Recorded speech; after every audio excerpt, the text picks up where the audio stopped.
शुरुआत कर रहे हैं और देखते हैं दिन भर की तमाम बड़ी खबरें रफ्तार के साथ सिर्फ 5 मिनट में। सीएम योगी ने लगाया जनता दरबार, पीड़ितों को दिया मदद का भरोसा, इलाज के लिए देंगे आर्थिक सहायता। सीएम योगी ने की खिचड़ी मेला की तैयारियों की समीक्षा, अधिकारियों को दिए 20 दिसंबर तक काम पूरा करने के निर्देश। गोरक्षनाथ मंदिर में की समीक्षा बैठक। गोरखपुर के स्थापना दिवस कार्यक्रम में शामिल हुए सीएम योगी, कहा विकसित भारत के संकल्प की ओर बढ़ चुका है नया भारत।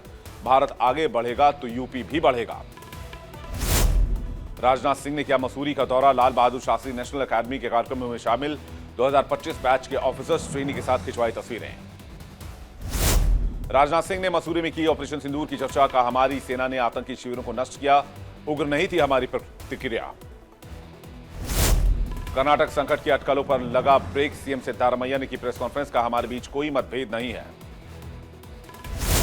नेशनल हेराल्ड केस में टला फैसला, ईडी की चार्जशीट पर राउज एवेन्यू कोर्ट ने टाला फैसला, 16 दिसंबर को होगी अगली सुनवाई। एसआईआर को लेकर अखिलेश यादव का विवादित बयान, संविधान ने हमें वोट देने का अधिकार दिया, एसआईआर के जरिए आरक्षण छीनने की कोशिश, दबाव के कारण मर रहे हैं बीएलओ। एसआईआर को लेकर सचिन पायलट का ईसी पर हमला, लोग चुनाव आयोग के रवैये से परेशान, बिहार में काटे गए लाखों लोगों के नाम। अश्विनी वैष्णव का राजस्थान को बड़ा तोहफा, स्वर्ण नगरी एक्सप्रेस को दिखाई हरी झंडी, 1 दिसंबर से जैसलमेर से दिल्ली तक चलेगी ये ट्रेन। पश्चिम बंगाल के राजभवन का बदला नाम, लोक भवन रखा गया नाम, गवर्नर सीवी आनंद बोस ने राजभवन का नाम बदला।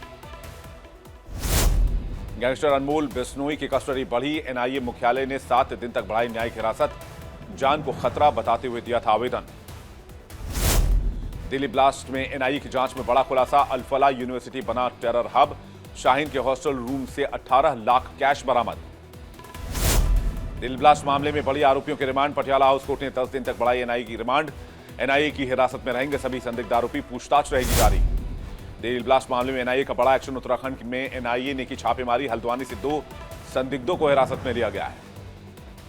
दिल्ली एनसीआर में जहरीली हवा का कहर जारी, खतरनाक श्रेणी में पहुंचा एक्यूआई, धुंध की मोटी चादर में लिपटा शहर, हवा में जहर होने की वजह से लोगों को सांस में हो रही है तकलीफें। गोवा में आईएफएफआई 2025 का समापन, रजनीकांत को मिला लाइफ टाइम अचीवमेंट अवार्ड, समारोह में रणवीर सिंह, ऋषभ शेट्टी और नवाजुद्दीन सिद्दीकी भी शामिल हुए। पान मसाला विज्ञापन विवाद पर सलमान का कोर्ट को जवाब, का पान मसाले का नहीं सिर्फ इलायची का प्रचार किया। सीबीआई की रडार पर श्रेयस तलपड़े और आलोकनाथ, एलयूसीसी चिटफंड घोटाले में आए दोनों का नाम, घोटाले में ब्रांड एम्बेसडर की निभाई थी भूमिका। बिग बॉस 19 में नजर आएंगी माधुरी दीक्षित, सलमान के साथ दिया पोज, मिसेस देशपांडे के प्रमोशन के लिए पहुंची अभिनेत्री। शादी के 2 साल बाद पापा बनेंगे रणदीप हुडा, एनिवर्सरी पर फोटो शेयर कर दी गुड न्यूज, एक्टर के घर जल्द आएगा नन्हा मेहमान। 9 जनवरी से होगी विमेंस प्रीमियर लीग की शुरुआत, एमआई बनाम आरसीबी से होगा धमाकेदार आगाज, 5 फरवरी को बड़ौदा में खेला जाएगा फाइनल। स्पिन के खिलाफ क्यों नाकाम हो रहे भारतीय बल्लेबाज, केएल राहुल के पास भी नहीं है जवाब, सीनियर खिलाड़ियों से सलाह लेने की कही बात।